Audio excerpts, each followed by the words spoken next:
Today's video. Hi, Sarah. You said hi. Say hi. Where are you guys going? This video, samahan sila Sarah at Sania. Yay! Meet Sania and Sarah, may pamangkin. So, yun na nga guys. Una sa aking bucket list ay kumain ng Jollibee. Kasi piling ko, I think makaka-relate lahat ng mga OFW. Yung Jollibee, iba yung lasa ng chicken spaghetti nila sa Middle East, sa Dubai, kesa dito sa Pinas.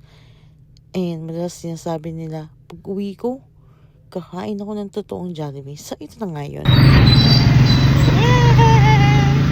Saira! Look, Saira! Hi!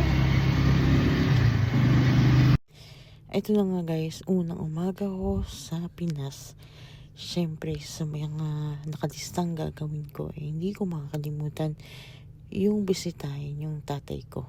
Yung Buko juice? Mga kumare. Backstory lang tayo. Kape para sa aking tatay at kuya. Yung father ko, is Kape. namatay siya noong 2021. Pumunta ko ng Dubai 2020. So, ayun nga, hindi tayo nakauwi kasi that time pandemic pa. So, only 3 days lang yung allowed. Tapos, maraming pang mga restrictions. Kaya, hindi talaga ako nakauwi. And the same time, mas pinili natin yung practical makapag-send ng money. Kasi yun yung needed. And ayun nga. Cheers, isa sa tay. mga sobrang happiness. Kape tayo. Ito, yung mabigay yung magandang cemetery para sa tatay ko. At malipat yung kuya ko. At ayun na nga guys, ang need nating pakay ay maghanap ng lugaw. Ayun na guys, isa sa mga mahal talaga sa Dubai ay yung lugaw. And ayan, nag-visit tayo ng market. Para ito ko lang sa inyo guys yung wet market dito sa Philippines. So, parang kakaiba from Dubai. Napakaayos at least. Pero, ayun.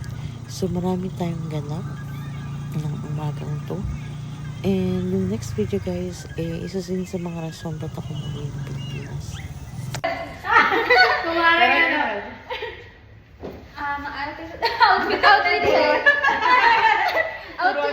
So, ayun na nga mga kumare. Tumuwi tayo kasi meron akong isang pinaka-importanteng tao din sa buhay natin, which is my best friend since high school. So, napaka-genuine na person ito. So, nag-promise talaga ako sa kanya na